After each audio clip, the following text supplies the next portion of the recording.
19-р бүлэг. Фэнсиудэ дахин учирсан нь. Ян Чинийг 200 сүнсний чулууг хиг иггүй гаргаж ирэхийг хараад Ян Хэний дэргэд зогсох Сун Цзёмэ уулга гардан мэсрэв. Түүний Ян Чин рүү харц нь нэг л бишүүрхэнгүй болж хувирлаа. Тоглоом биш. Эн чин гудамжны хямдхан чамирхал биш. Бүхэл бүтэн 200 сүнсний чулуу шүү дээ. 200 сүнсний чулуу гэж юу болохыг та мэдв үү? Урд нь Ян Хинд 300 гаруй сүнсний чулуу байсан ч түүнийгээ шивгчэндээ зүгээр л бидлэвчиж зүрхлэх хүн биш. 200 сүнсний чулуу эцтэй Гу Миньюгийн гарт очихыг хараад Сун Цзёмэн царай ховхайрав. Энэ бол зүгээр л баялаг үргэлдүүлж буй хэрэг. 200 сүнсний чулуугаар юу эсийг хийж болох атал шивгчэнд өгчгдөг байна. Яагаад тэрвэ? Хэрв түүнд өгсөн бол тэр урайлахын хүлээн авч Ян Чинийг ханаа химэн харж үзэх байсан биз? Одоо түүний зүрхнээс цусан тусал гоожих мэт харамсал төрнө. Бүхэл бүтэн 200 сүнсний чулуу. Тэрээр Ян Хин рүү харж Ян авгтынхан бүгд ийм гар султай байдгийн болов гэж гайхлаа. Тийм ээ, хүмүүс Ян Чинийг арчаагүй амьтан гэдэгч 200 сүнсний чулууг зүгээр л цацаж байна. Чи харин яав Ян Хин? Чи гадуур нилээд нэртэй биш билүү? Сун Цзёмэ ийм байдалд орсон бол Жоо Хуайгийн хувьд хэлэх үг байсангүй. Жоо Хуай Ян Хин рүү нүдээс салахгүй ширтэх бөгөөд түүний хүсэл ихт байв. Тэр энэ 200 сүнсний чулууг яаж хүсэхгүй байх вүлээ? 200 сүнсний чулуу. Ян авгтад 10 гаруй жил зүтгэж байж л ийм хэмжээний хөрөнгө хураасан байх. Өөр аргагүй. Шивгчин зарцнаар хэдийг олж чадах вүлээ? Ян Чиний Гу Миньюд өгсөн 200 сүнсний чулуу түүний 10 жилийн хөдөлмөрийг ганцхан мөчөд үгүй хийв. Тэр дотроо ингэж бодхоос өөрцгүй. Тэр Ян Хэнийг 200 сүнсний чулуу өгнө гэж гордоогүйж арай багхан шигийг өгчих болов гэж найдаж байв. Гэвч түүний харсан зүйл бол Ян Хэний улам бүр барайх зөвүүн царай байлаа. Хүний сэтгэлийг баясгах пэр сүнсний чулуунуудаас ганцхан ч түүнд олдсонгүй. Ян Хэн тийм их хөрөнгийг зүгээр л салхинд хийсхийг хүсээгүй гэж үү? Гэвч түүнд сүнсний чулуу байсангүй. Өнгөрсөн удаад тэр 300 гаруй сүнсний чулуу зарцуулсан нь түүний хамаг хөрөнгийг шавхсан хэрэг байв. Хэрв тэр үлдсэн чулуугаа өгчгөл юучгүй хоцрох байлаа. Эцгээсээ дахин гойвол эцэг нь түүний хөлийг хугалах үз. Үүнийг бодоход Ян Хэний уу хилэн дүрлцэж шүдээ зун. Ян Чин ийм хүүхдийн тоглоомоор наадах нь сонирхолтой байна уу гэв. Ян Чин өөрөө ирэхгүй инээд алдаж. Хүүхдийн тоглоом гинэ. Ян Хэн эдгээр сүнсний чулуунуудыг чамаас л авсан гэдгийг санаарай. Хэрв чи үүнийг хүүхдийн тоглоом гэж бодож байгаа бол чамд ийм тоглоомоор наадахч чадвар алга. Өөр юу хийх вэ дээ? Энд байгаа сүн авахаж хүүхдийн тоглоом даахгүй эр хүнтэй хамт байхыг хүсэхгүй байх гэж бодож байна. Ингэж хэлээд Ян Чин Жоо Хуай руу үл ялэг харж Жоо Хуай, чиний шинэ эзэн чамайг нэг их тоодоггүй бололтой гэв. Жоо Хуай саяханд томогч байсан ч Ян Чиний үгийг сонсоод царай нь улайж ганц ч үг хэлж чадсангүй. Түүний дотор аль хэдийн харамсах сэтгэл төрж эхлэв. Тэрээр Ян Чинийг эртнээс хуурч Гу Минью болон Ян Чиний харилцааны талаар Ян Хинд мэдээлдэг байсан. Хэдийгээр Ян Хин түүнийг хид хидэн указаар тушаал дэвшүүлсэн ч тэр яг юу хоцсон бэ? Энэ 200 сүнсний чулууны 11-т хүрэх үү? Тэр одоо дотроо Ян Хэний өвөг дээдсийг харааж байсан ч одоо харамсаад ямар тус байх вүлээ? Минью, явцгаая. Ян Чин үл ялэг инээмсэглэв. Гу Минью Ян Хэний ууртай эвгүй байдалд орсон царайг хараад уураа яаж гарахаа мэдэхгүй байлаа. Ян Хэний өөрийнх нь тарьсан гай өөрт нь тусахыг хараад тэрээр тайвшрав. Ян Хэн тэдэнд дахин гай тарьж Ян Чин болон түүнд нөлөөж байсан. Одоо Ян Хэнийг өөрийнхөө үйлдэлийн горыг амсахыг хараад түүнд аянда сэтгэр ханамж төрөв.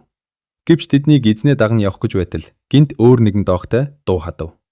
Ян Хэн, чи төр зуурын анхаарал алдснаас болоод л энэ арчаагүй амьтанд ялагдчихлаа. Эмээр тийм ч том асуудал биш. Сүнсний чулуу юу? Хэх, насанд хүргэсний яслалд нэрээ гардаж дээшээ гарвал 200 сүнсний чулуу гэдэг юу ч биш. Овг аймагч нь чамааг аянда шагнах болно. Харин түүний хувьд тулааны урлаг эзэмшиж чадахгүй тахир дутуу амьтан. Овгийн цугларалтын үеэр түүний жинхэнэ дүр төрх илчлэгдэх болно. Тэр үед чи 200-300 сүнсний чулууг тоох уу? Энэ дууны доог тохуу хийсэн өнгө аяс Ян Хэнийхээс ч илүү хурц байлаа. Энэ дууг сонсоод Ян Хэн аврагчаа олсон мэт болов. Толгоогоо эргүүж харахад түүнээс ч өндөр сүрлэг залуу араасаа Сун Цзёмэгээс арай илүү үзэгсэлэнтэй охины дагуулсан алгуурхан алхаж ирж яв. Тэр охин залуугаас зуурн бяцхан шувуухай мэд хайр халамжаа илэрхийлж дуулууртай харагдана. Тэд Сун Цзёмэ Ян Хэн хоёроос ялгаатай нь харигцаагаа аль хэдийн тогтоож олон нийтийн өмнө ил тод харуулж байгаа нь игт байр. Ахаа, урт сүрлэг залууг хараад Ян Хений царайд баяр хөөр тодорч ийм хэлв. Ян Чин гинт гарч ирсэн энэ залууг хараад нүдэнд нь нухацтай өнгө тодров. Баг зэрэг иргэн санахад тэрээр энэ хүний хэн болох таньжээ. Энэ хүн бол Ян Хений 3 ахмад ах Ян Ву байлаа. Ян Ву бол Ян Авгтын тулааны урлагийн жинхэнэ сууд ухаантан бөгөөд Ян Хинтэй адил насандаа биеийн дасгалжуулалтын 4-р шатанд хүрсэн байв. Ян Ву бол Ян Авгийн жинхэнэ шилтгэн байсан бөгөөд энэ жилийн Ян Авгийн цагуусартанд төрүүлнэ гэж таамаглаж байсан юм. Ян Вуг Ян Авгийн эрдэнэ гэж хэлж болно. Тэрээр алтан халбаг зууж төрсөн төдийгүй гайхалтай авьяастай байв. Түүний хажууд байгаа эмэгтэйн хувьд тэр жижиг Авгийн Юй гэр бүлийн залуу хатагтай байлаа. Энэ эмэгтэй үнэхээр үзэсгэлэнтэй байсан ч нүдэнд нь залмирх нуугдаж захирахад хэцүү эмэгтэй мэд санагдана. Ян Ву үнийг мэдэж байсан уу үгүй юу гэдгийг тодорхойгүй ч тэр Юй гэр бүлийн залуу хатагтайг амархан эмэгтэй гэж чин сэтгэлээсээ итгэж байх шиг байв. Ахаа, чиний зөв. Би түр зуурын алдаанаас болоод л түүнд ядагдчихлаа. Тулааны урлагт сургацж чадахгүй хүн эцэстээ зүгээр л хог шар. Насанд хүргэсдэн яслал дээр түүний жинхэнэ дүр төрх ичлэгдэх болно гэж Ян Хин хорсолтойгоор хэлв. Сайн бодсны эцэст Сүн Цзяомэж Ян Хиний үг зөв гэж үзээд тайвнаар хэрв тэр тулааны урлагт сургацж чадахгүй бол эцэстээ зүгээр нэг хог хаягдл гэв. Өмнө нь Ян Чэнийг их чинь хүлэмжийн цэцэг шиг бөөцөөлж тулааны урлагаар хичээ зүлдэггүй байсан. Олон хүмүүс түүнийг сургацах чадваргүй, авьяасгүй гэж боддог байр. Хэсэг хугацаанд цуу яриа тархаж олон хүн Ян Чэнийг тулааны урлагийн авьяасгүй, жинхэнэ хог шар гэж итгэдэг байлаа. Та манай эзнийг доромжлох хэрэггүй. Манай эзэн бол сууд ухаантан. Гоо минь ууртайгаар хашигчв. Энэ үед Жоухвай өөртөө итгэх итгэлээ эргүүзэн оожгсан бололтой. Сууд ухаантан гинэ. Оо минь чи эзнээ сууд ухаантан мөн эсхийг маш сайн мэдэж байх ёстой гэж шоолов. Одоо насанд хүргэсдийн ёслолын цаг болж Ян Авгийн олон залуу авьяаснууд харь Авгийнхантай найзаж байна. Ян Чин, чиний хажууд ганц ч хүн алга. Оо, тийм ээ. Чи шиг тулааны урлагийн хог шаартай өөр Авгийнхан хэн найзахыг хүсгүлээ? Ян Ву давхурхав. Ян Чин ирүүндээ хурж үг хэлэх гэж яарсангүй. Одоогийн байдлаар бүх томоохон авгуудын насанд хүргэсдийн яслал эхлэх гэж байгаа бөгөөд осон залуу эзэд хатагтай нар томоохон авгуудын хооронд шилжиж ханаа сонгож эхлэх болно. Зарим авгийн сууд ухаантнууд насанд хүргэсдийн яслал эхлэхээс өмнө бусад томоохон гэр бүлийн залуу хатагтай нарын дуртай биширдэг бай болдог байв. Мэдээж эдгээр залуу эзэд хатагтай нарж анхааралтай сонгох болно. Эцсийн эцэст насанд хүргэсдийн яслал эхлэхээс өмнө бие биенийхээ жинхэнэ жинг хинч мэддэггүй байв. Сүн Цзяомэ гаднах ертөнц Ян Хэнийг өндрөөр үнэж байсан ч болгоомжтой хэвээр байв. Сун гэр бүлийн залуу хатагтай хувьд тэрээр Ян Хэнийг хоёр дахь сонгот гэж үзэж түүнийг хүзээлж байсан юм. Ян Вугийн хувьд тэр илүү тод байсан. Насанд хүргэсдийн яслал хараахан эхлээд байгаагүй ч тэрээр Юу гэр бүлийн залуу хатагтай зүрх сэтгэлийг хурдан эзэмдсэн байв. Одоо тэдний харилцаа тогтож Юу гэр бүлийн залуу хатагтай аль хэдийн Ян Вугийн сүйд бүсгүй болсон байлаа. Хормыг насанд хүргэсдийн яслалын дараахан хийхээр төлөвлөжээ. Энэ бол хүч чадалтай байхын давуу тал байв. Насанд хүргэсдийн яслалын өмнө харь Авгийн авьяаслаг залуус бие биетэйгээ найздахыг хичээдэг. Эцсийн эцэст ёслол дууссаны дараа тухайн арга хэмжээнийг гялалцсан хүмүүс Ян Авгийн дэмжлэгийг авах нь дамжиггүй. Сүнсний чулуу, дасгалжуулалтын арга барил, сургалтын зэрэг нь юугаарч дутхгүй. Ян Цайди яагаад ийм олон сүнсний чулуутай байсан бэ? Учир нь Ян Цайди насанд хүргэсдийн яслалын дараа гайхалтай авьяас чадвартай байсан тул түүний сүнсний чулууг Ян Авгийнхан түнд өгсөн юм. Бодол нь үүнд хүрэхэд Ян Чин хамраа өрөв. Эцсийн эцэст тэр тэдний дундаас хамгийн ядуу нь байлаа. Насанд хүргэсдийн яслал хаяанд ирээд байхад түүнд ганц ч найз байсангүй. Зарим гэр бүлийн залуу хатагтай нар түүнийг хайж алахын тухайд бол зүгээр л бүтшгүй зүйл байв. Ахаа, чиний зөв. Энэ Ян Чин бол зүгээр л нэг хог. Насанд хүргэсдийн яслал эхлэх гэж байна. Харь Авгийн ганц жимхтэй түүнийг санахсангүй. Харин ч чи бид хоёр бэргэнтэй аль хэдийн харилцаагаа тогтоочихсан юм шиг байна гэж Ян Хэн яаран зусардлаа. Түүний ах түүнээс хамаагүй илүү байв. Ирээдүйд тэр Ян Авгийн өндөр албанд шаартан болох нь гарцаагүй. Ян Ву юу ч хийсэнгүй. Харин гардах залуу охин түүн рүү наардан алхуурхан. Харилцаа аль хэдийн тогтсон. Гэхдээ Ян Хэн энэ хогийг ахтайгаа хизээж бүү зүүрл. Энэ чиний ахыг доромжилсан хэрэг болно. Харь Авгийн эмэгтэйчүүд сохор бишил бол тулааны урлагийн хог шаарыг хүсэхгүй захтай тийм үү гэв. Магадгүй зарим цөлөгцсөн хог хаягдл эмэгтэйчүүд энэ Ян Чэнийг үнэж магадгүй юм. Эцсийн эцэст Ян Чэний ирээдүйн хог тавилан горчлон цөллөгөөс бүрдэж магадгүй гэж Сун Цзяомэ залхуутаагаар хэлв. Эдгээр хүмүүс түүнийг доромжлон нааш цааш ярилцаж байхад Ян Чэний сэтгэл санаа тайван байлаа. Гэвч түүнийг үг хэлэх гэж байтал гинт эргэн тойрны хүмүүс шуугилдаж эхлэв. Хараач, тэр хэн бэ? Бурхан минь, эн чинь Фэн гэр бүлийн залуу хатагтай байна. Фэн гэр бүлийн залуу хатагтай Фэн Сюэву манай Ян гэр бүлдэгч гэсэн байна шүү дээ. Энэ яаж боломжтой вэ? Фэн гэр бүлийн залуу хатагтай яагаад манай Ян гэр бүлд ирэх вүлээ? Ян овгийнхан 100 овгийн дотор дунд зэргийн зэрэглэлийн овг байв. Тиймээс зарим гэрлэлтийн холбоо байсан ч тэдгээрийн ихэнх нь дунд зэргийн овгуудыг хамардаг байв. Жишээлбэл Ян овгийн авиаснуудтай холбоо тогтоохыг хүссэн жижиг овгийн сууд ухаантнууд илүү өндөр мөчир тавирахыг хүсдэг байв. Ян Бугийн гар дах Южия залуу хатагтай шиг тэрээр Ян овгийнхантай харилцаа тогтоохыг хүссэн юм. Гэвч дунд зэргийн овгууд болон агуу овгуудын хооронд зааг байв. Фэн гэр бүл бол агуу овг байсан тул агуу овгийн хэн нэгэн Ян овгийн насанд хүрэхсний яслалд оролцох нь ховор байлаа. Нийгмийн давхарга нь өөр байв. Фэн гэр бүл агуу овгуудын дунд хамгийн шилдэг нь байсан бөгөөд Фэн Сюэву хэдэн жилийн өмнө шилдэг сууд ухаантан гэж хүлээн зөвшөөрөгдсөн байв. Тэрээр уудам хээр талын 3 агуу артан усны хавчааруудын нэг байсан бөгөөд Ян овгийнхан тэр байтугай Ян Вууж ойртож зүрхтгэхэр гүдүр байлаа.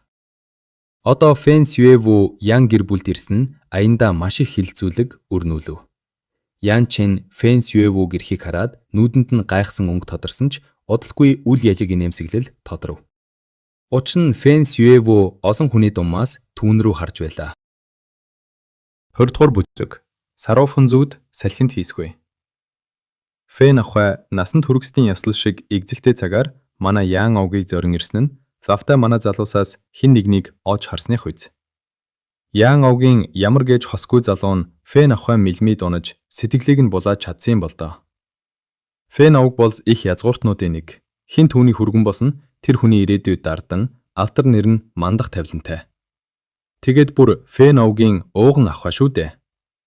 Фэн Шүэву Фэн овгийн бүсгүүчүүд дундаа төдийгүй 100 овгуудын нутагт цуурайцсан баатарсаг эмэгтэй болох нь гарцаагүй байв. Түүний өнөөгийн хүч чадал нөлөө Фэн овг дотрооч үзэмж жиндарна.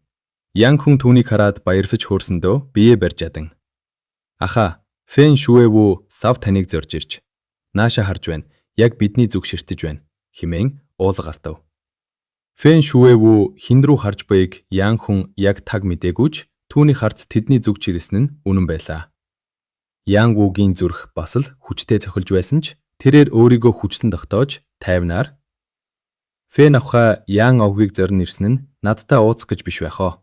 Магадгүй овгийн ахмад наснуудын нэгэнтэй ууцах гэсэн юм болов гэлээ.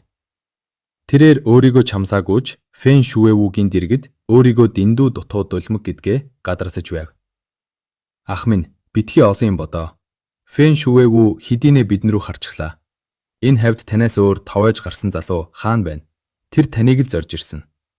Энэ хавьд таны нэр хүнд хэрхэн цуурайцныг хэн бүхэн мэднэ шүү дээ. Химэн Ян хүн яаран өгүүлв. Хэрв ах нь Фэн Шүэвутэй холбоо тогтоож чадвал тэдний ховь талзан оронгоороо эргэж тэр өөрөөж асар их ашиг тус хүртэх байлаа. Тэгвэл Ян овогт хинч түүнийг басамжлах зөрөхгүй болно. Энэ яриаг сонссон Юй овгийн залуу хатагтай царай бариаж харцсан хүүтэн бөгөөд хорсолтой болон хувирлаа. Ян Ву Фэн Шүэвутэй ямар нэгэн холбоотой болвол түүнд ямар ашиг байх вүлээ. Ян Ву хажуудах бүсгүнхээ сэтгэл санааг огтхонч тоосон шинжгүй хөтлөж байсан гарыг нь тавиад Фэн Шүэвугийн зүг инээмсэглэл тодруулан алхав. Сайн байна уу Фэн ахуй? Өө, чи хэн бэ? Фэн Шүэву Ян Ву руу туйлын хүүтэн хөндий харцаар ширтэв. Ян Ву мэл гайхаж цэд хөхрөв. Фэн Шүэву түүнийг хайж ирээгүй гэж үү? Түүнийг хэн гэдгийг ч мэдэхгүй байна гэж үү? Тэрээр туйлын эвгүй байдалд орж ичсэндээ нүүр нь узаасхийн. Фэн ахуй, намайг Ян Ву гэдэг гэлээ. Ян Ву юу? Би тийм хүнийг мэдэхгүй юм байна. Химэн Фэн Шүэву зөөлөн хэлв. Ян Вугийн толгой руу хүүтэн ус цотох шиг болж царай нь барайж эхэллээ. Тэрээр Фэн Шүэвугийн ирсэн зарлиг өөр хүн босох гадарлаж өөрийнх нь зэрэг дэв түүнд хүрэхгүйг ухаарав. Гэвч тэрээр бууж өхийг хүссэнгүй. Фэн ах, манай овгийн айд ахмадтай уулзахаар ирээвэ. Би таныг газарчсан хүргэж өгч болох юм гэв. Түүний гүнд Ян овгийн залуусаас өөр хинч Фэн Шүэвүүгийн хань болохуц хэмжээнд хүрэхгүй гэсэн бардамнал орсоор байлаа. Фэн Шүэвүү шууд хариулсангүй. Ян гуруу шоосон мэд өвөрмөц харцаар ширтэв. Энэ инээмсэглэн дэлгэрч буй цэцэг мэд үзэгсэнтэй байсан ч наривчлан харуул цаанаа нэгийг үгүйсэн нууцдаг өнгө аястай байлаа. Тэрхүү дар дутхыг мэдэрсэн Ян бүгийн нуруугаар хүй дөргөв. Фэн Шүэвүү ирсэн даруйдаал Ян Чэнийг олж харсан бөгөөд Ян Вүү, Ян хүн хоёр түүнийг хэрхэн дээр хийж байсныг ч мэлмигээрээ тойлдож амжжээ. Ян Чэн бол Фэн Шүэвүүгийн ээжийн амийг аварсан ачтан тул тэрээр Ян Бүгийн зэрэг дэвийг огтхон ч тоосонгүй, найрсаг царай гарахыг ч хүссэнгүй. Тэрээр Ян Чэнд туслахад бэлэн байлаа. Фэн Шүэвүү яаралгүй зөөлөн дуугаар "Намайг Ян овгийн ахмадтай уулзахаар ирсэн гэж хэн хэлсэн юм бэ? Өнөөдөр би танаа овгийн нэгэн залууг хайж ирлээ. Түүнийг Ян Чэн гэдэг" хэмээн өгүүлв. Ян Чэн гинэ. Ян Бүү цочирдан царайн таст мэд ховирч "Фэн ах, та андуурсан байхаа" гэлээ. "Юу гинэ? Чи миний үгэнд эргэлзэж байна уу?" хэмээн Фэн Шүэвүү затхуутаяа хэлв. Энэхүү жирийн мэд хэлсэн ганц өгүүлбэр Ян Бүүг чичрүүж тэрээр өөр зүуд хэлж зүрхэлсэнгүй. "Үгүй, би яаж зүрхлэх вүлээ?" хэмээн бүхэлзэв. Тэр бусдыг өдөөн хатгаж зүрхэлсэнгүй. Фэн Шүэвүүг твж зүрхлэхгүй. Хэрв тэр Фэн Шүэвүүгийн уурыг барвал эцэг нь ч түүнийг өмгөөлж чадахгүй байлаа. Ян Чэн, дүү минь. Фэн Шүэвүү Ян Вүү рүү ихцэлж ч харатгүй, гараа ардаа барин Ян Чэний зүг алхав. Түүний алхаа бүрэн цэцгсэн дунд зарчихтайг нь мэд үзгсэнтэй бөгөөд эрхэмсэг, намлаг атлан амьд, нүүрэнд нь зөөлөн инээмсэглэл тодорно. Ян овгийн бусад залуус уулга алдан ширтэж, биеийн хүссэн мэд зогсцгов. Энэ бол үнэхээр хосгүй үзэгслэн, зүүрлэшгүй гоо үзэгслэн байлаа. Фэн Шүэвүүтэй харьцуулахад бусад жижиг овгийн бүсгүүчүүд зүгээр л хитрүүж будсан игэл нэгэн мэд харагдана. Ян Чэн өнөөдөр Фэн Шүэвүүг гинт ирнэ гэж сансангүй. Бүр түүнийг ийм хүнд байдлаас гаргана гэж зүүдэлсэнгүй. Тэрээр яаран хүндэтгэл үзүүлж "Фэн ах" хэмээн мэдчлэв. Тэдний яриа Ян овгийн залуус болон эргэн тойрны харь овгийнхнийг бүгдийг нь мэл гайхуулав. "Эн чинь юу болоод байна вэ? Хэн нэгэн өөрийн нүдэнд итгэж ядан. Яагаад Фэн ах энэ хогшаартай ярилцаж байгаа юм бэ? Бүр бие мэддэг бололтой" хэмээн шивнэлдэв. Фэн Шүэвүү Ян Чэнийг "дүү минь" гэж дуудсан нь түүнийг олонний анхаарлын төвд авчирлаа. Ян Чэн дотроо нууцхан санаа ардав. Түүний төлөвлөгөөгөөр насанд хүрэхстийн ёслолын өмнө хитрхи олонний анхаарал татахгүй байх байсан юм. Гэвч Фэн Шүэвүү ирж түүнтэй мэдчилснээр тэрээр алдартай болохоос өөр аргагүй болов. Хэдхэн хоногийн дотор зөвхөн Ян овг төдийгүй ойр хавийн бүх овг аймагуудаар түүнийг Фэн Шүэвүүтэй холбоотой гих цуу яриа тарах нь тодорхой болов. Фэн Шүэвүүгийн нэр хүнд дэндүү өндөр байлаа. Фэн Шүэвүү Ян Чэний дэргэд зогсоод Ян хүн, Ян Вүү хоёр руу хүйтнээр харж "Саяхан хэн нэгэн миний Ян Чэн дүүг харь овгийн ямар ч бүсгүй тоож харахгүй" гэж хэлхийг сонслоо. "Би Фэн Шүэвүү Ян Чэн дүүгээ үнэхээр биширдэг. Миний зэрэг дэв та нарын нүдэнд түүнд голлогдохоор байна уу? Эсвэл намайг бусад хүүхнүүдтэй зэрэгцэхгүй гэж бодоо юу?" гэлээ. Ян хүн, Ян Вүү хоёр хэлэх үггүй болсон гацав. "Эн чинь юу болоод байна вэ?" Фэн Шүэвүү тэдний яриаг бүгдийг сонссон төдийгүй Ян Чэний өмнөөс үс хонзон авч өмгөөрж байлаа. Хамгийн гол нь биширдэг гэдэг үг байв. Бүсгүй хүн Ян овгийг зорин ирж Ян Чэнийг биширдэг гэж хэлэх нь сэтгэлээ илчилсэн хэрэг. Эсвэл тэдний хооронд ямар нэгэн гүн гүнзгий харилцаа байгаагийн илрэл байлаа. Хоёр залуугийн царай хормын дотор хувхай цайв. Ялангуяа Ян Вүүгийн харц хорсол атаархлаар дүүрч байлаа. Фэн Шүэвүүтэй харьцуулахад түүний сугдсан юу овгийн бүсгүй юу ч биш байв. Тулааны урлаг, зэрэг дэв, зүс царай, ааш зангаараа тэр бүсгүй Фэн Шүэвүүгийн шивгчин болоход ч голлогдохоор байлаа. Ганцхан үл зохицох зүйл нь Фэн Шүэвүү Ян Чэнээс бараг 5 насаар ихч байв. Гэвч эдгээр тэвүүдэд 5 насны зүрүү бол артан үе гэгддэг. Хүмүүс ихчмэд бүсгүй 3 насаар ихч бол артан гулдмаа атгана. 5 насаар ихч бол артан ордонд сууна гэж ярьдаг. Фэн Шүэвүү Ян Чэнээс яг 5 насаар ихч бөгөөд ам нээх бүртээ түүнийг дүүмэн хэмээн дуудана. Хэрв энэ бүхэн үнэн болвол Фэн Шүэвүү Ян Чэнийг эрдэн мэд хайрлах нь гарцаагүй. Яагаад гэвэл тэр ахмад хүлээцтэй, ухаалаг бөгөөд гэрснийхээ дараа Ян Чэнийг хэрхэн халамжилж хайрлахаа мэднэ. Ян Чэний эгч Ян цайдээ түүнийг хэрхэн халамжилтгийг хардаа. Энэ бол эгчмэд эмэгтэйн давуу тал юм. Харин түүний сугцсан охин өөртөө чацуу бөгөөд олон асуудал үүсгэж толгойг нь өвтөрдөг байлаа. Ян Чен 50 хിവэр байсан бөгөөд Фэн Шүэвүүгийн түүний өмнөөс уурсанд нэг их дургуутсангүй. Ян хүний араас гүйж байсан Сүн Чамэ Фэн Шүэвүүг хараад царайн цонхиж сүүлэн дээрээ гიშгүүлсэн мэт айн сандарч яаран бүхийж "Фэн авахай" гэлээ. Сая та нар Ян Чэнийг хог шаар гэж дуудаж байхыг би сонслоо. Фэн Шүэвүү тэднийг зүгээр өнгөрөөхийг хүссэнгүй. Тэрээр хатуу өнгөр. Өнөөдөр би тодорхой хэлье.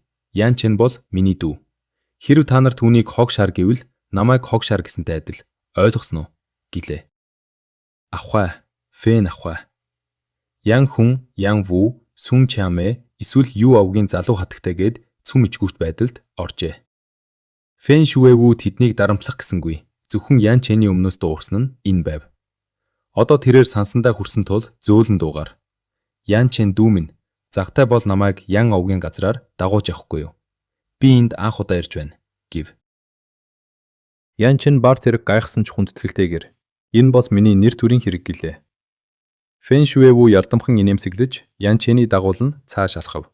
Тэднийг холдохыг харан зогссон Ян хүн, Ян Вүү хоёр хэлэх үггүй хоцорчээ. Энэ бол тэдний нүүр рүү шууд алгацсантай адил байв. Тэд дөнгөж сая Ян Чэнийг хинч тоохгүй гэж хэлээд дуусаж байтал Фэн Шүэвүү өөрөө хүрээд ирлээ. "Тэр бүсгүй бусдаас хавьгүй илүү биш гэж үү?" "Аха" хэмээн Ян хүн гомдолтойгоор өгүүлв. Ян Вүү хүүднэр хөхрөөд "Өрөвдөлтөй амтан бэ. Чи тийм их айгаа юу? Энэ муу хог яаж Фэн Шүэвүүгийн хараанд өртөж сэтгэлийг нь булаасныг мэдэхгүй ч хог шаарууд хог шаар хിവэрэл байна. Тэр тулааны урлагт суралцаж чадахгүй. Насанд хүргэсний яслал дээр үнэн төрх нь илэрх болно. Тэр үед би түүнд Фэн Шүэвүү хоёр бол зүгээр л биелэшгүй зэрэглээ гэдгийг ойлгуулах болно гэлээ. Саруулхан зүүд иш дөрөө хизээ нэгэн цагт салхинд хийсдэг юм. Фэн авг үнэхээр Фэн Шүэвүүг тулааны урлагч үгүй хог шаартай гэрлүүлнэ гэж бодоо юу?